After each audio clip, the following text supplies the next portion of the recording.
Hello, good evening. You're welcome to another edition of Import Export Platform Facebook Live from 3Team Pest Trade Academy. My name is Dele Ayemibo. We started conversation this morning. This morning on problems. Starting and managing export business, the problem that individuals face in managing the export business in Nigeria. And I talked about some challenges of export business in Nigeria.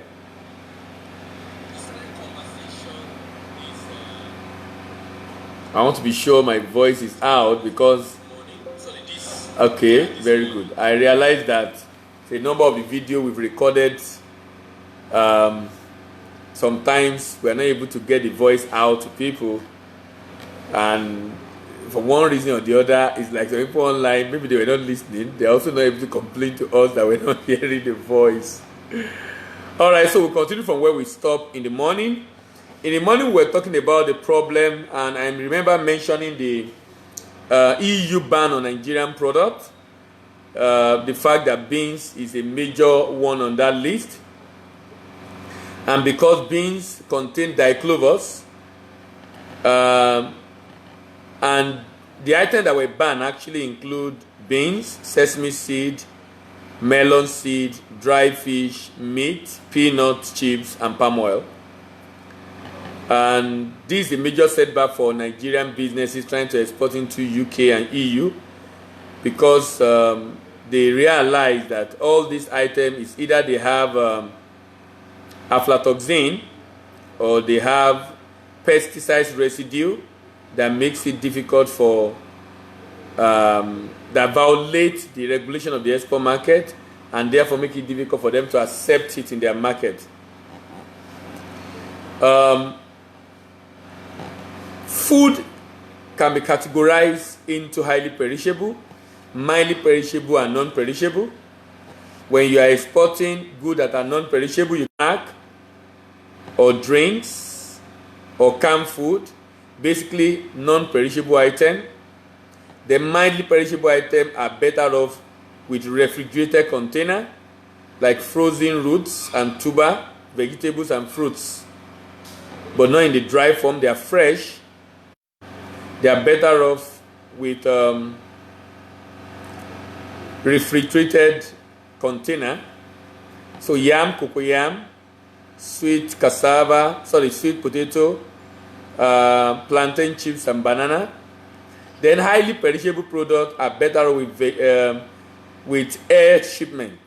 This will include vegetables like pepper, tomato, and live animal like snail. They are all better off going by air. So non-perishable products, mildly perishable products, and highly perishable products. These are challenging products, especially the mildly perishable and highly perishable, in the sense that they have the tendency to have issues and get spoiled in transit, and you want to ensure that that is well taken care of. In handling the problem of food export, there are sanitary and phytosanitary measures that can be done. This should be designed to ensure that imported fruit and vegetables are not contaminated with harmful level of pesticide, like the case I cited, and other chemical contaminants. Microorganisms capable of causing harm to human beings, like salmonella, plant pest diseases that could harm crops, ornamental and wild plants, should be prevented. You know, when you're exporting from Nigeria, if you're exporting any agri product that is unprocessed, you will need the permit of what is called the phytosanitary certificate. Phytosanitary certificate is issued by the Nigeria Agricultural Quarantine Service. If it's an animal, it will be health certificate. So either health certificate or phytosanitary certificate is issued by the Nigeria Agricultural Quarantine Service. And what do? They basically ensure that what you are exporting is in line with Nigerian regulation for that product. As a matter of fact, if you are going to be a regular export of vegetable in Nigeria, you have to be registered with the Nigerian Agricultural Quarantine Service, and they will come to inspect your farm. They will come to help you with necessary procedures to ensure that when you are harvesting that product, it doesn't have too much pesticide residue. It doesn't have stuff that will make it to be rejected. Sincerely, if Nigerian exporter of fruit and vegetables can work with Nigerian Agricultural Quarantine, who are also supposed to do their job and they are trained to do that, and some of them really can do it, only that you might have to arrange their logistics to your farm to and fro anytime they want to come. But sincerely, you are going to be better off in exporting, because these guys are trained. Some of them are even trained outside the country to help us to do this job. The challenge is that some people that want to export it don't even know they exist. Those that know they exist don't want to engage them. Some want to cut corners. I don't understand why you want to export. You don't want to engage the agency of government that's supposed to assist you. And because the agency of government, sincerely, their charges are not much. The only challenge is that they are civil servants, so they think like a civil servant. So they are not business-like. That's why you have to be the one to help them with almost everything to be able to do what they need to do to help you. And that makes it a lot easier for you to avoid all these issues and lose money. But let me tell you, they have the knowledge to help you make your business a success. So if you are going to export any fruit and vegetable that is unprocessed, you need the Nigeria Agricultural Quarantine. Immediately you begin to add any level of processing to it, you don't need quarantine again. You now need the National Agency for Food and Drug Administration and Control, that's NAFDAC. You now need NAFDAC to be able to assist you. You need NAQS if it's unprocessed fruit and vegetable. You need NAFDAC if it's processed foods. If it's unprocessed, you need Nigeria Agricultural Quarantine Service. If it's processed, you need NAFDAC. It's very important you understand this. So you can Google them online to be able to know where they are in Lagos and be able to work with them, or where they are in your state and be able to work with them. But I can assure you, if you work with them and you do what they tell you to do and you work with their recommendation, the chance of exporting bad quality product, low grade product will be very low, will be very slim, will be very minimal. Food and feed safety. Food and feed safety. If you are shipping to the EU, you need to check up. There is this regulation EC number 178/2002. There you will see the general principles for food laws, or requirement for food law. Then the issue of traceability also, you find it in that article. Traceability. General rule on hygiene and food store specification should be obeyed. General principle and food law should be obeyed. Traceability issue should be obeyed. And if you obey the EU, most likely you will have been able to obey other one around the world because of the stringent measures of those kind of EU. You need to obey the rule on microbiological criteria for foodstuff. You need to obey the rule of on residue, pesticide residue, veterinary medicine and contaminant. Then special rule on certain group of food like mineral water, cocoa, then quick frozen food and foodstuff for specific population like children. You need to obey the specific rule on them. Now, specific conditions are applicable to import of certain products of non-animal origin from India, Ghana, and Nigeria. Look at some of the concerns they have with products from Nigeria, Ghana, and India. Groundnut and peanut from Ghana contain aflatoxin, and that is having a lot of issues. So they also, it's not Nigerian product they ban. They've also banned from Ghana, but I'm sure Ghana probably will have sorted out their issue, but Nigeria, I'm not sure we have sorted out our own issue. Fresh okra from India because of pesticides residue. The issue of groundnut is because of aflatoxin. Groundnut and peanut from India is also the issue of aflatoxin.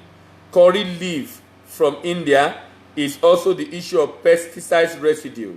Watermelon, that's egusi melon from Nigeria, is also the issue of aflatoxin. This product must be accompanied by result of sampling and analysis carried out by the competent authority in the country of origin. If appropriate, the country the product are consigned from also should be stated. They must also be accompanied by health certificate. Now, remember, health certificate is issued by who? Nigeria Agricultural Quarantine Service. Nigeria Agricultural Quarantine Service. The Nigeria Agricultural Quarantine Service is the one that issued that certificate, health certificate, to ensure that the product you are shipping out of Nigeria is of right quality. Now, there's another product for food item. It's called the PAH. PAH is a major challenge for Nigerian food item. PAH is, I mentioned this in the morning, so I'll be discussing it in detail this afternoon. Polycyclic aromatic hydrocarbon. Polycyclic aromatic hydrocarbon. Polycyclic aromatic hydrocarbon are a class of high lipophilic compound that comprise a class of chemical compound known as potent carcinogen. So polycyclic aromatic hydrocarbon contain carcinogen. That means they have cancer-causing effect. PAH is present in our environment, like in water, in air, in soil, and there are traces of this substance also being found in various food products. Food can become contaminated with PAH during thermal treatment. This thermal treatment often occur in processes of food preparation and manufacture. That's drying and smoking, cooking, roasting, baking, frying. All these processes, if you are drying the product or smoking it, cooking, through roasting, through baking or frying, all these leave residue of polycyclic aromatic hydrocarbon on the food item. And remember, this increases the overall burden of cancer. PAH are ubiquitous. So the reason why I'm taking them to go through this is, it's very important you know the implication of these things, because knowing the implication then helps you to be able to avoid them and makes it easier for you to be able to significantly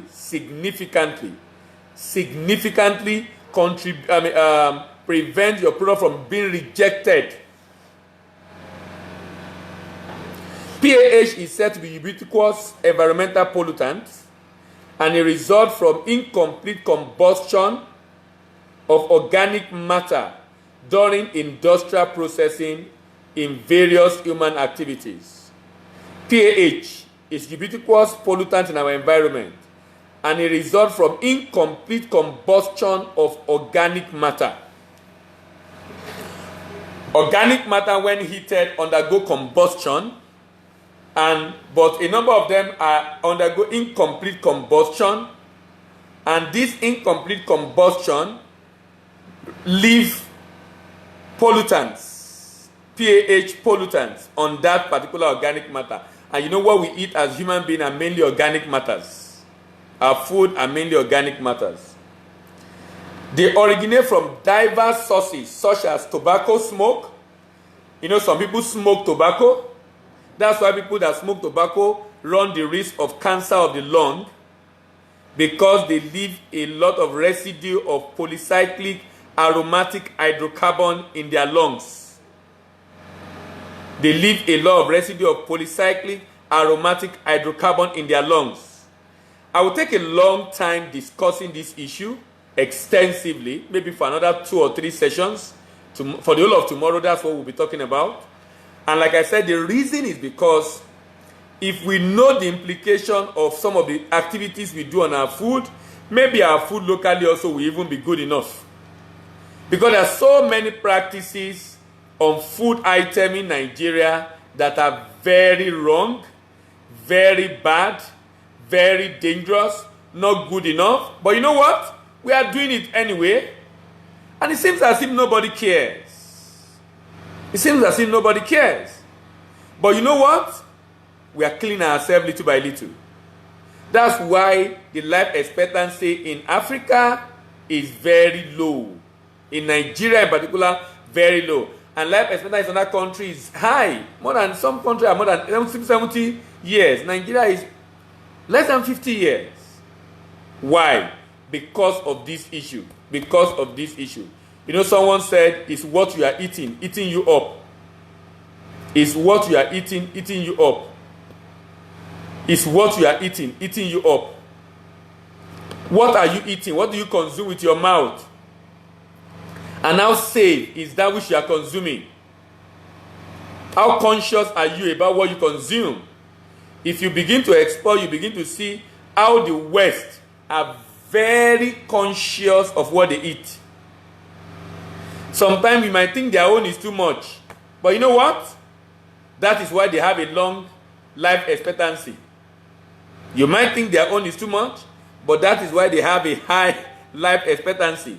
Because they are very conscious of what they eat. You know, it's so bad in that, it's so interesting in that environment that even if you want to be foolish, the society will not allow you to be foolish. In Nigeria, if you want to be foolish, the society help you to become foolish. But in those environments, if you want to be foolish, the systems have been designed in a way that even if you are foolish, they won't allow your foolishness to manifest. What I mean by that is this. If you want to buy rubbish, they won't allow the rubbish to come into the country. They won't allow the rubbish to be sold in the supermarket, even if you choose to buy that rubbish. And those are the advantages they have that make them to be able to ensure that the citizens' health are very much in order, and they reduce all the stress that we go through in this part of the world by virtue of what we eat and the implication of those things on our health. Like I said, PAH is ubiquitous. It's a ubiquitous environmental pollutant. It pollutes our environment seriously, and you really cannot do much about it. You can only minimize how much of it gets into your system. They originate from diverse sources such as tobacco, smoke, exhaust, engine exhaust. You know, sometimes you are going on the road, a car is passing, the car releases carbon monoxide, trust some people, they sniff it in because it looks, sometimes it appears very sweet. You are sniffing in polycyclic aromatic hydrocarbon alongside with those carbon monoxide, and you are not helping yourself at all. You are not helping yourself at all. Petroleum distillate. Petroleum distillate, coal-derived products with combustion sources. Due to their carcinogenic activity, PAH have been included in the EU and United States priority pollutant list.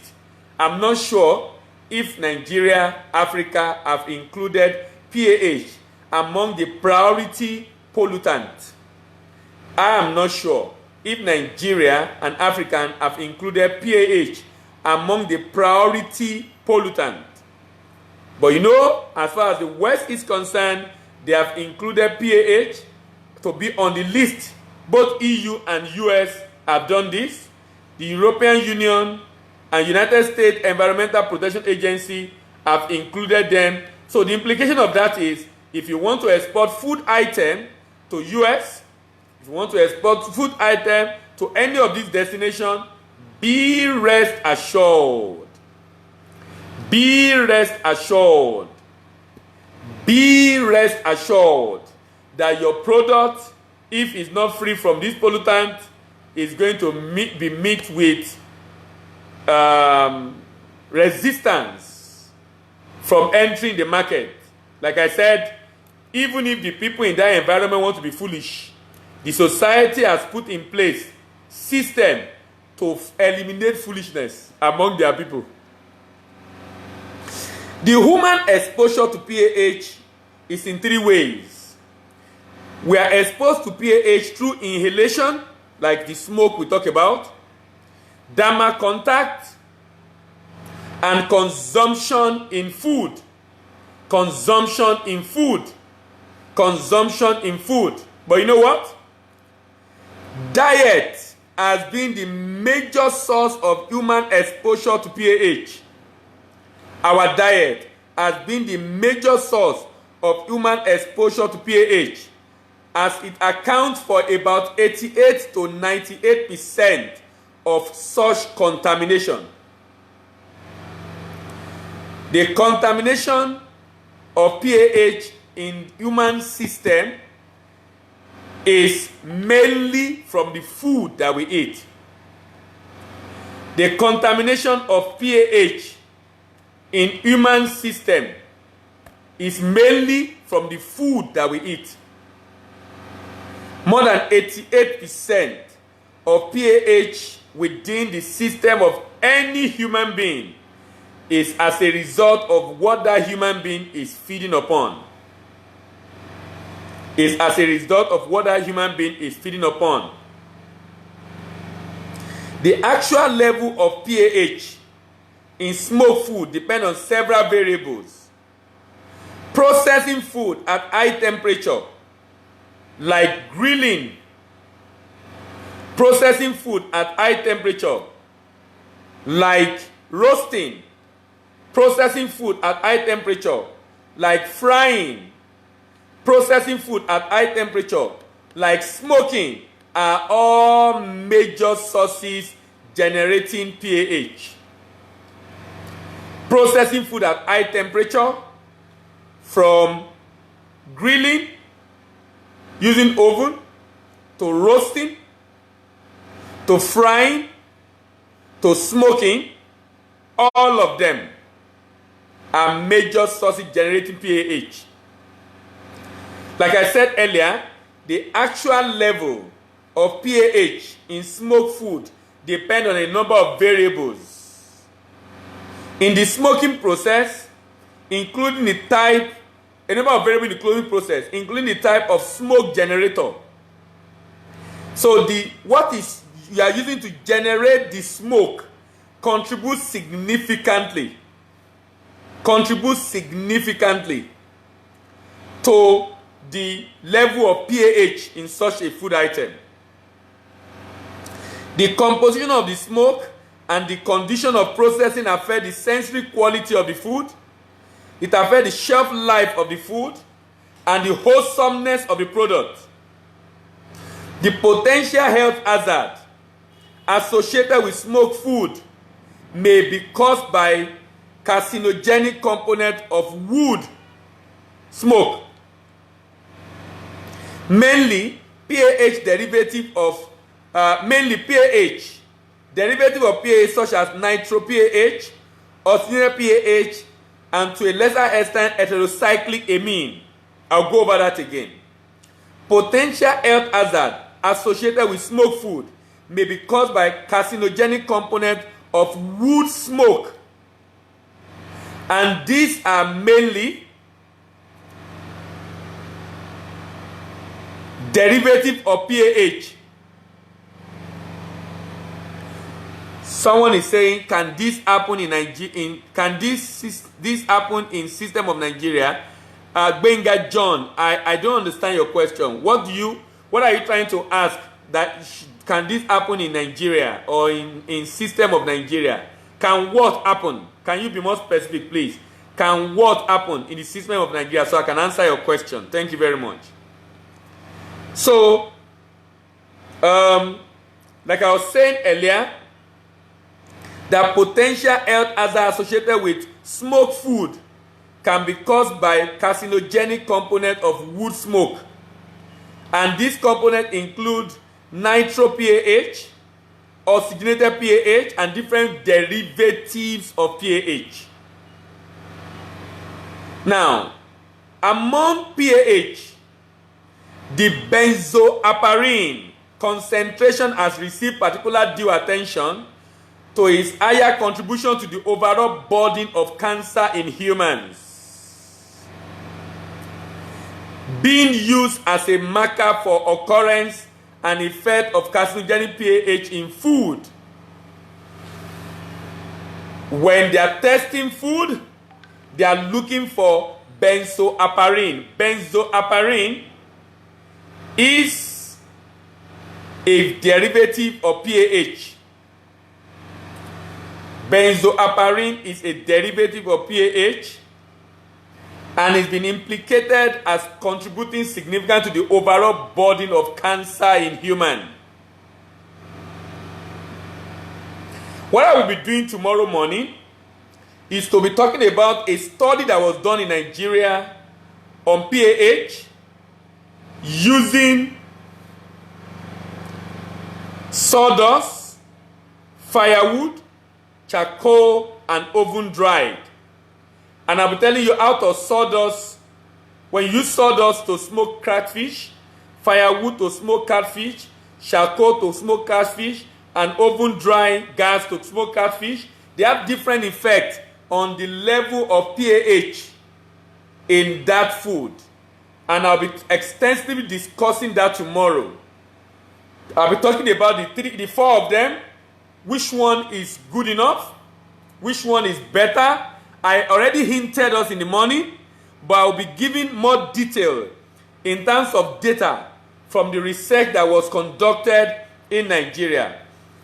This study was done to investigate the use of different kinds of smoking for fish, for catfish in particular, in order to monitor the effect of the method of smoking on the level of polycyclic aromatic hydrocarbon in those fishes which were processed locally in Nigeria. I'll be running off now.